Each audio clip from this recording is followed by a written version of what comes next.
The Italian Wine Podcast is the community-driven platform for Italian wine geeks around the world. Support the show by donating at ItalianWinepodcast.com. Donate €5 or more and we'll send you a copy of our latest book, My Italian Grape Geek Journal, absolutely free. To get your free copy of My Italian Grape Geek Journal, click Support Us at ItalianWinepodcast.com or wherever you get your pods. Grazie mille.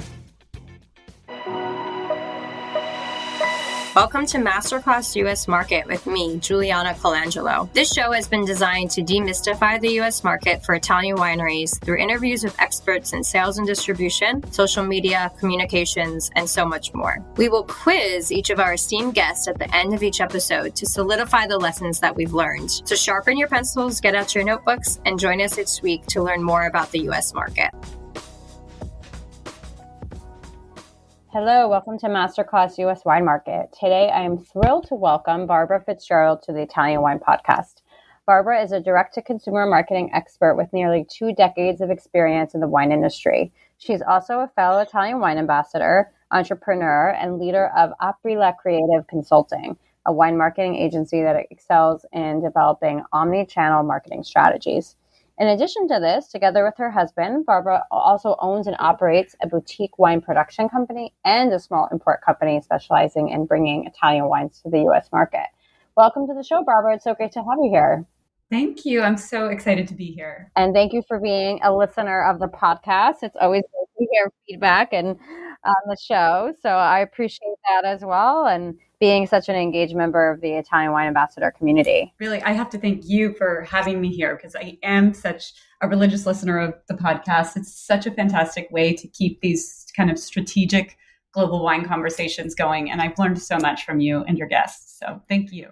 Oh, thank you for saying that. Absolutely. Well, we're going to learn a lot from you today about direct to consumer and the opportunity for Italian wine in that industry. But before we dive in, Barbara, tell us a little bit more about your background and how you came to work in so many facets of the wine industry. Yeah, so my own journey in the wine industry is really rooted in my family's rich history. So I was born and raised in San Francisco, and I come from a family that is really among the pioneers of the California wine industry. It was my great-grandfather, Nello Pellegrini, and his brother, Luigi, who emigrated to the Bay Area from Lucca after the First World War, and they became grape distributors. So obviously this time period coincided with Prohibition, but I think one thing people often forget is that it wasn't the production of alcohol that was illegal, but the sale of it. So you were still allowed to produce, I think it was like 200 gallons for personal consumption. So my relatives... And for religious, right, as well. A lot of people got through it that way. Funny enough, like during that time period, church attendance really spiked, which... Oh, wow. That's funny. That probably wasn't a coincidence. Yeah. But my relatives established a really thriving business in which they bought, sold, and traded Sonoma County grapes and distributed them across the country. And then once Prohibition was repealed, they immediately became a bonded winery. And for people that don't know, in California, your bond licenses, they're dispersed in sequential order. My husband started a winery in 2008. His bond is 24,092. But in 1933, my family became bond number 4. Number 4. Wow. That's real history. That's kind of long. Yeah. So really one of the first ones. That's pretty amazing. And then they established a production facility, and they developed an import and distribution company, which by the 1970s became one of the largest independent distributors in the country. In the late 1960s, my grandfather purchased our first vineyards in Russian River in Sonoma County and planted what would become some of the oldest Pinot Noir vines in the area. There's some debate as to whether they were the second or third plantings, but definitely, again, kind of among the first. And yeah, so kind of this really exciting, this really passionate thing that has been an important part of my family for so long. So aside from the wine, we've remained so deeply connected to our Italian roots. We spoke a considerable amount of Italian at home. We would spend a considerable amount of time in Italy. We only cooked Italian food. We attended Italian cultural events. So like these two things together are such a core part of my identity, period. And really the wine industry is in my DNA. After I went to Syracuse in New York and after I graduated, I actually thought entering the wine industry because I was like, no, I'm going to march to my own drummer. Right. Really, the call was too strong. And eventually I realized this is where it was meant to be. So I worked for my family for a couple of years and then eventually branched out to other wineries around the state, always involved in DTC marketing and working my way up to senior executive roles. And my career in the strategy of DTC has really been invaluable because, DTC is really kind of the lifeblood of small US wineries, even if it represents a small percentage of total sales. But there's so many small wineries out there that it matters. Right, of course. And I think that now that you're bringing this strategy to Italian wineries, it's really exciting to see in such a competitive market in so many ways, right?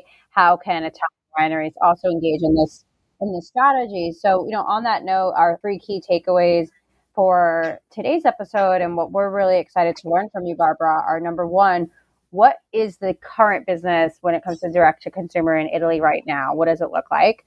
But number 2, how does direct to consumer as a sales channel align with current consumer attitudes, trends, values?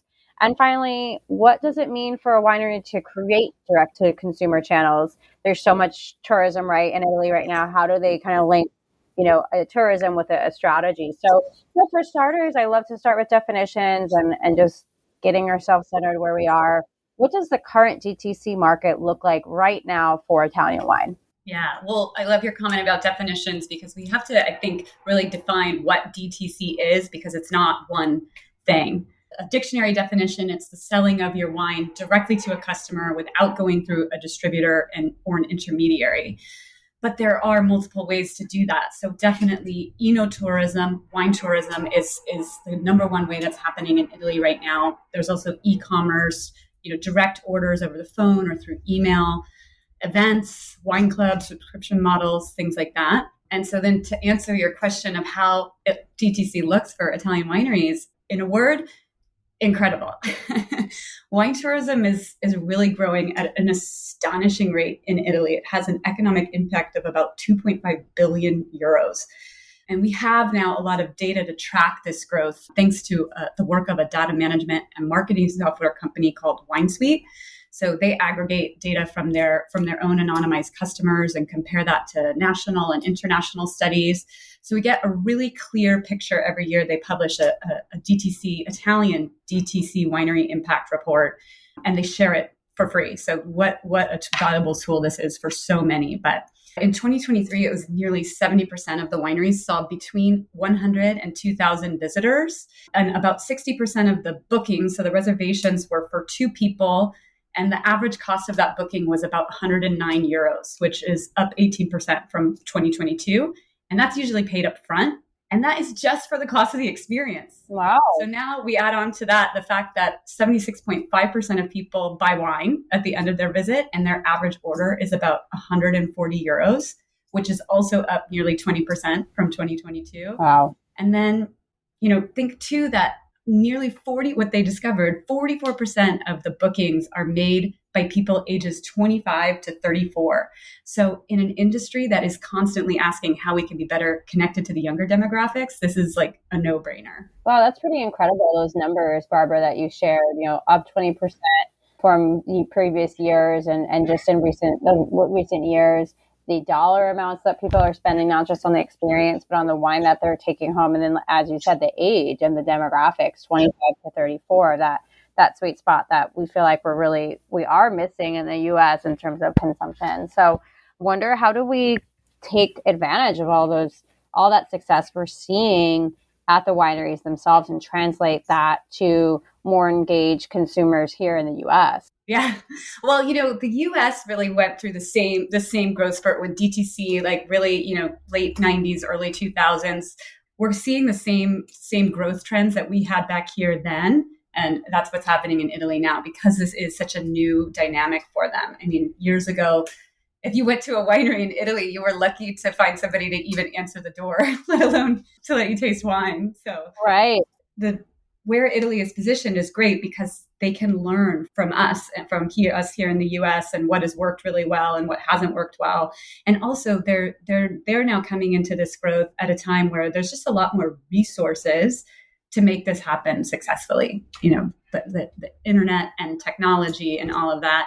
is really helping.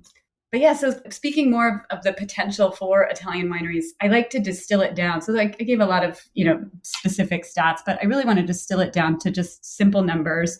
So for a winery that produces about 60,000 bottles a year, if they were able to shift just selling 5% of their production direct to consumer, they would increase overall profit margin by about 25%, which is huge. Wow. So just I like to repeat impressive numbers. Just sold 5% of their wine through direct to consumer channels. They would increase their profit margins, said by 20%. 25. 25, even better. And if you thought that was impressive, then a winery of the same size, 60,000 bottles, if they could shift to selling 20% of their production direct to consumer, they can increase their overall profit margin by nearly 100%.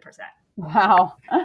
That's pretty incredible. So obviously, clearly, there's a lot of financial gain when it comes to direct to consumer. But Barbara, let's talk a little bit about the why around direct to consumer. Why right now is it such a big opportunity in the way that it connects with consumer values? Talk to us a little bit about that. Definitely. And I will get to the consumer values in just a moment, but I want to point out one of the most common phrases I hear from my clients in Italy is that they say, and I send my wine, to a distributor and I just don't know where it's going and I don't know how they're talking about it and things like that. So I'm like, well, this is your answer. This is you telling the story yourself, messaging it exactly how you want, giving you back some of that control that maybe they feel like they haven't had as much of.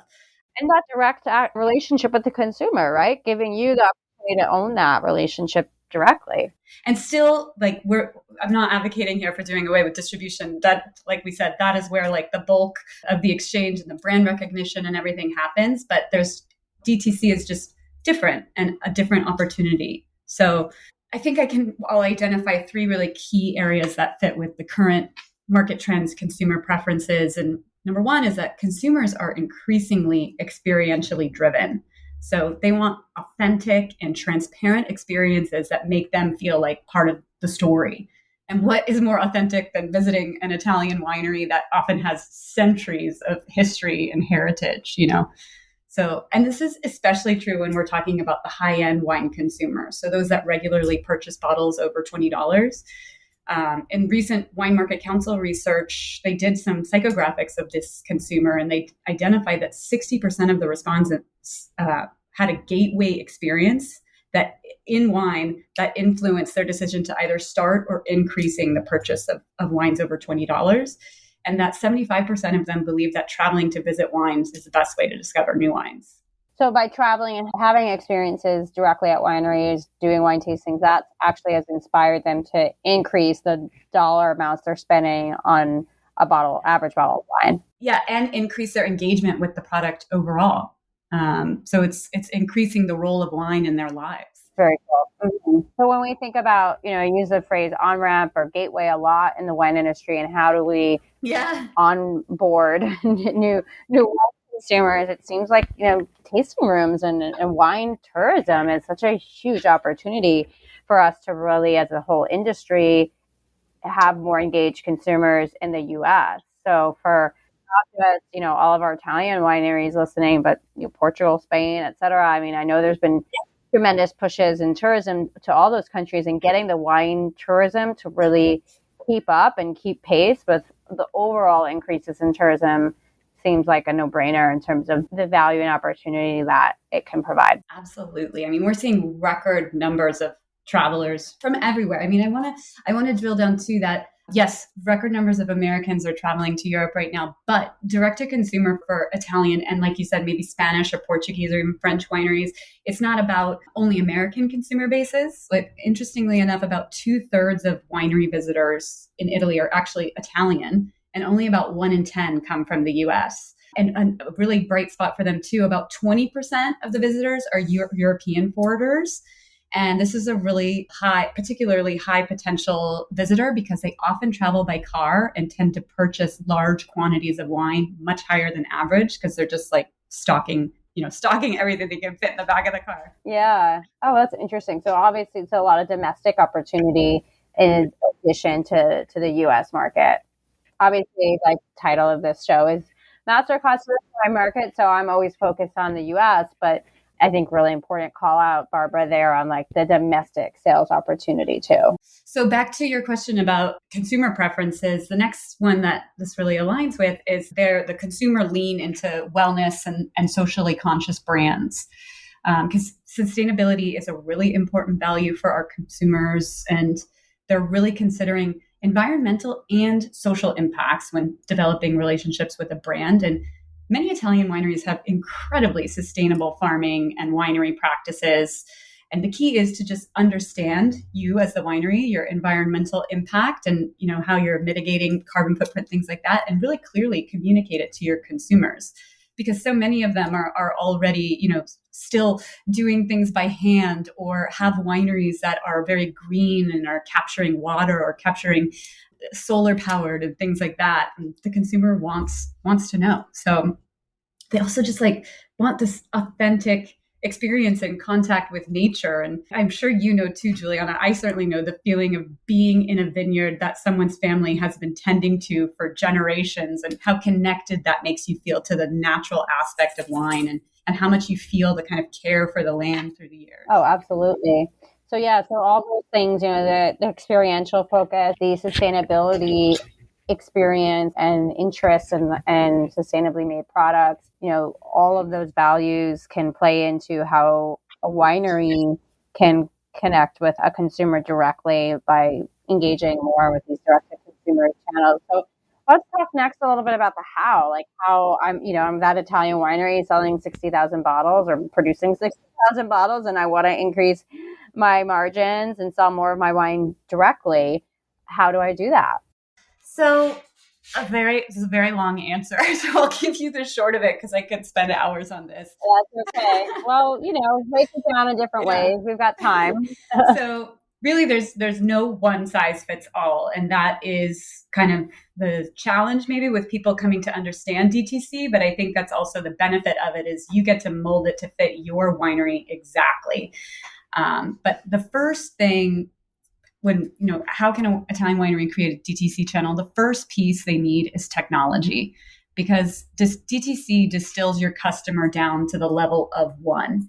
And if you think back to what I said earlier about 70% of wineries seeing between 100 and 2,000 visitors, you can't maintain a personal relationship with 2,000 people and keep up with all your other responsibilities. So technology like customer relationship management software is really essential. And the beauty too of DTC is it's not a one and done interaction, right? Your goal here is to build a relationship human to human that, in some cases in the US, we've seen last 20, 30 years. So we really need an efficient way to manage all of this. And so that's just in terms of keeping, understanding who Luigi is and who Alessandra is and all these things. But then beyond that, right, the ability for people to book experiences online is huge, because nobody wants, today, nobody wants to go back and forth in an email or on the phone to organize an experience. So with the proper technology, they can book directly online. They can get their confirmation online. They can get a reminder online. They can get directions to the winery online, and also pay for the experience online. So you as the winery realize that revenue right away. It's just a smoother process for everyone, and simplified for the winery too. So it frees your time up to focus more on the interaction as opposed to kind of the mechanics of it. Italian Wine Podcast, part of the Mama Jumbo Shrimp family.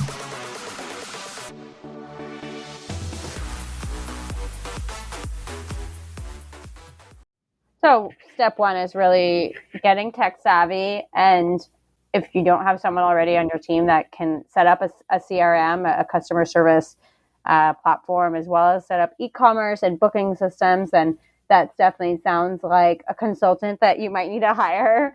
So yes, absolutely. But also what the companies that you work with to do this. So I mentioned earlier Wine Suite or Wine Around or Divinea. These are all Italian companies. Their team will spend a lot of time onboarding you and guiding you through the process, because, your success is their success. So this is really like a group effort, you don't have to be I guess you have to feel comfortable enough using, a computer and the features of it, but you definitely don't have to like know how to code something or anything like that. Okay, that's helpful to hear. Yeah.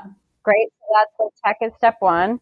And then next, let's think about the different channels and how you can think about projecting what your potential revenue streams might be. Yeah. With the potential channels too, I'll say, when somebody is building this from the ground up, what I always recommend to my clients is just start with one, maybe two channels. So just start with, tourism and maybe e-commerce, because sometimes I feel like, doing this poorly is almost worse than not doing it at all. So you want to make sure that you have the bandwidth to get to know really well so if you're doing tourism, like you want to get to know the ins and outs of how it works best for your winery really well. And this comes to actually hosting the guests, but it also comes to all the stuff behind the scenes of like, what times are you offering appointments? How many people can be in each appointment? How much staff do you have on each day? All of those things is like, you want to spend all of your time in that strategy, all of your attention rather, focusing on that strategy. So you get really good at it. And then it kind of runs a little bit more smoothly, almost self-sustaining, with regular check-in and watering, but the seed really starts to grow. So, but the second really is kind of important thing for wineries to be able to do DTC well is to start capturing data. And this is really made possible at really detailed levels by technology. Though, back in my early days in California, before this technology existed, it was like, yes, customer data was just a giant spreadsheet that you you filled in. So if, you can do it that way too, but you can't have a profound personal connection with someone if all you know is their name and their email. You can be capturing data on their wine preferences or their preferences outside of wine even, like imagine knowing that a customer has a passion for hiking or cycling, and now you can invite them to explore your territory on foot or on bike and create a unique opportunity for them to indulge in their favorite pastimes while strengthening the bond with your brand. Right. I love that. Yeah. Really kind of going deeper in on those connections that you're building with a customer. And you're demonstrating to them that you're committed to understanding and also celebrating their passions and their desire, their wants. And then a third piece that I really like to emphasize too, which goes beyond, I guess, just single winery, is really to build a community with other wineries in your area, because most people that want to engage in wine tourism will likely visit more than one winery in that area. Right. And if you can band together with your community, you create a stronger draw first for wine tourists to come to your area, and maybe even create some kind of shared marketing campaign that really encourages visitation to your area. But also this cultivation of strong relationships with the other wineries around you it allows for an exchange of ideas and insights, and it just helps everyone's growth and learning. And a guest too can feel this kind of spirit of camaraderie and they'll feel the passion and the commitment that binds a community together.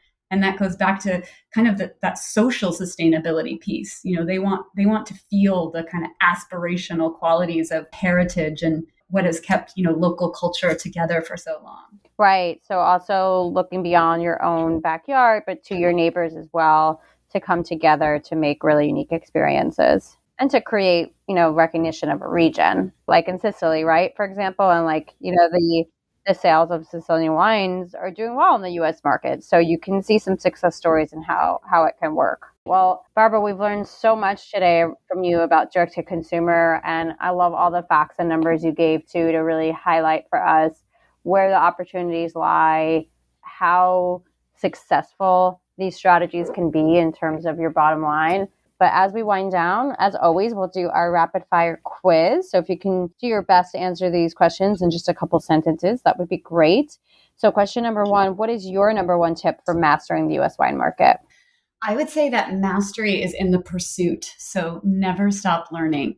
Listen to podcasts like this one, or read data analyses, attend masterclasses, network with your colleagues, but just be a sponge. I love that. Great advice. Number two, what is something you might have told your younger professional self? And it sounds like you started pretty young in the wine industry, still about selling wine in the U.S. I would prioritize quality over quantity. So it's more fruitful to place your wines in front of the right audiences, even if that means fewer locations. And understanding demographics is key because at minimum, the US has 50 different markets, but we all know there's so much more diversity within each state too. So targeted engagement, I think, goes farther than broad reach. Very true. And I think what you're explaining too around DTC really speaks to that philosophy in so many ways. And then finally, I know you travel back and forth to Italy and between Italy and California quite a bit. What's your favorite travel hack or one of your favorite travel hacks?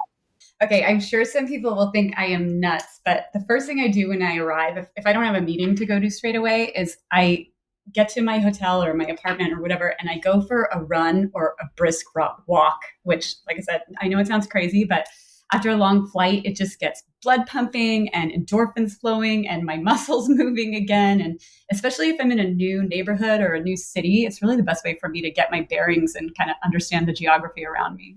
I love that advice, and I try to do the same thing. I try to right away. I think it's really important to helps you get acclimated, right? So that's great advice. Totally. Great. Well, Barbara, thank you so much for being here today on the podcast. It was so much fun to have you. How can our listeners follow along with you if they're not already? Yes, I'm admittedly terrible at social media, but I do love to connect on LinkedIn. So you can find me, Barbara Fitzgerald. And please always send me an email. I love to connect with people. So my email is my first name, Barbara, at Apri La, APRILA, creative.com. Okay, fantastic. Thanks again for being here. Thank you so much. Thank you for joining me today. Stay tuned each week for new episodes of Masterclass US Wine Market with me, Juliana Colangelo. And remember, if you enjoyed today's show, hit the like and follow buttons wherever you get your podcasts.